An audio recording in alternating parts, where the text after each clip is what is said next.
I had an epiphany the other day, and it actually surprised me. I asked myself, why am I doing this? What is the end game and at what cost? And what the hell am I talking about? Well, sometimes the best tweak you can make to your system is no tweak at all. And I have Black Sabbath to thank for that. I'm going to make a long story short and get right into it. This record right here, Black Sabbath's first record, I have three copies of it, this being the third. My first copy is from the 1970s. I also bought the Rhino box set that came out in 2019, I believe, and that collected all of Ozzy's Black Sabbath records all in one box. And then I heard about this, the 2024 Rhino High Fidelity Master by Kevin Gray. And I had to have it. But why? I already have three copies. I stared at the screen after I clicked Buy Now. And something in me asked, what are you really buying? I mean, you already have two copies of this very record, and neither of them suck. I actually think they both sound great. And they might sound a little bit different because of the year that they were pressed and released, but they sound great. So why do I need this? I mean, granted, it's only $40, but it is indicative of something deeper, something that compels me to buy things audio related. And it forced me to take a look at that. It's why my system is the way it is. If someone pulled me aside 5 years ago, showed me my system the way it is today, with all of those components, and told me how much that system is worth and how much it costs, I'd have thrown up. I used to have a hard time spending $50 on a stylus. I had to convince myself that I needed that stylus. I spend that much on new sweeper strips for one of my record cleaning machines now. Yes, I said one of my machines. And if you saw a recent video I did about my record cleaning routine, you'd know I'm crazy and that I have more than one record cleaning machine. But why do I need that equipment? Why do I need all of that? So I wanted to make this video. Wanted to talk about this. It might help somebody out there. And this is really about me. But maybe you'll see something that resonates or hear something that resonates. So like I said, I had to ask myself, why? What's the end game? Why am I doing this? And I narrowed it down to 5 things. One of them, and the first one, being control. Life is chaotic, and even more so for me recently. In the last year and a half, there's been job loss, there's been new jobs, and things have finally settled down a bit. But needless to say, it has been a chaotic year, a year and a half. And really, music has always been an escape. Now, I can't control the world outside, but I can control my vinyl room, the one that Mandy built for me. I control the music selection, the soundstage, the imaging, the speaker placement, the lighting in that room, what gear comes into the room and what gear leaves the room. I can control all of that, but it is an illusion. It's a welcome one, but it is an escape, not unlike escaping into a glass of scotch when I get home from work. What I really need to do is to let go. I mean, so what if the vocals are a little bit left of center or a little bit right of center? My knee-jerk reaction is to get up, tweak the speakers, or to see what's going on, forgetting the fact that every pressing, every recording is a little different. Sometimes it will be off center. I was listening to B.B. King the other night, and B.B. King, his guitar was Lucille was over on the right speaker. It was coming out of the right speaker. That's the way it was meant to be, but it was driving me crazy. That's the recording. So there is that need to control things. Another thing, this is number 2, another thing that I think is causing this is validation and identity.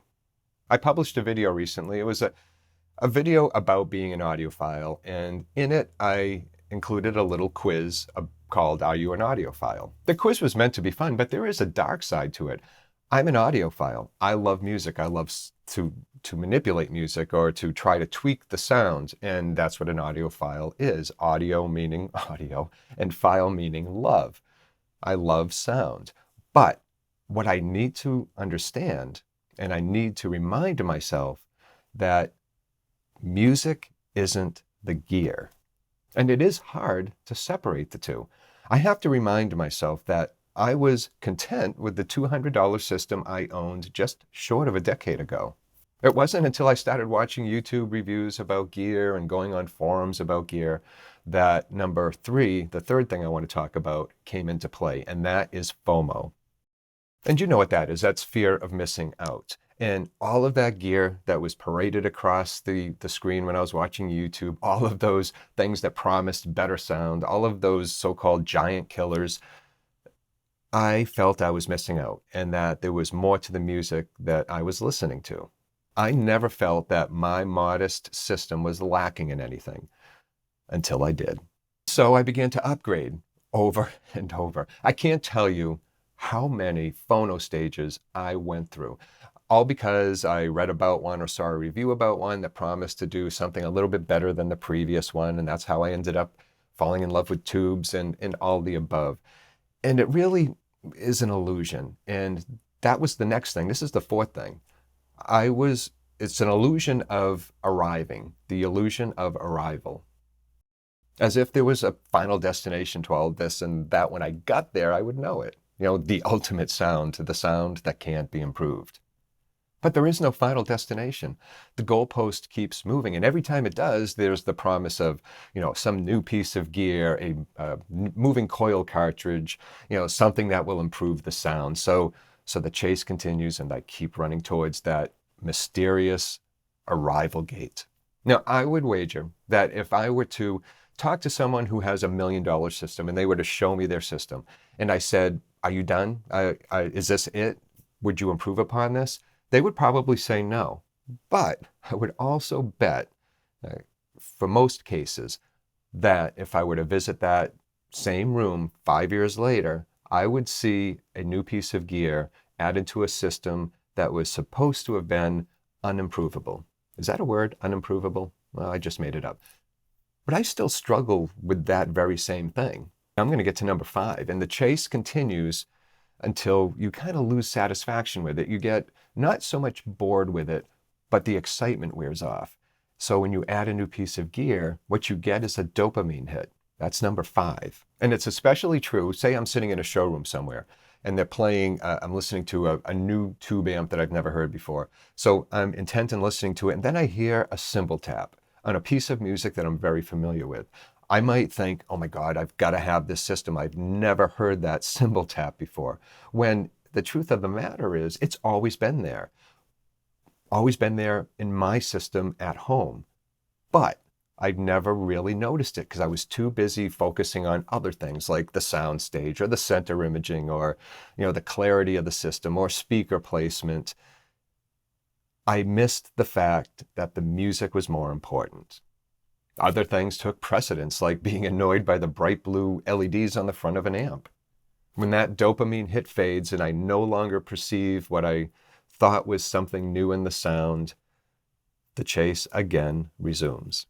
And it's on to the next hit. It took me a while to piece all this together, but those 5 things led from purchase to purchase to purchase. And what I hope someone takes away from this is you don't need a $10,000 cartridge to cry while listening to a piece of music. I've cried a lot of times because of music. Even 30 years ago, when all I had to listen to music with was a Sony boombox, and I listened to CDs on that thing, and I think it cost like $75. And I remember hating spending $75 at the time on something to listen to music with. If you're like me and you recognize any of these things in yourself, just remember that your system isn't perfect. Life is not perfect. Let your ears relearn what it is to experience joy in music. The gear is there to serve the music, not the other way around. It's not easy to hold a mirror up to yourself and ask why.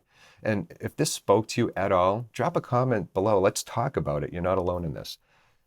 But I do want to say this. Thank you so much for watching, and thank you for being here. You know, hit like and subscribe, and until next time, enjoy your records, take care of yourself, and I will see you soon.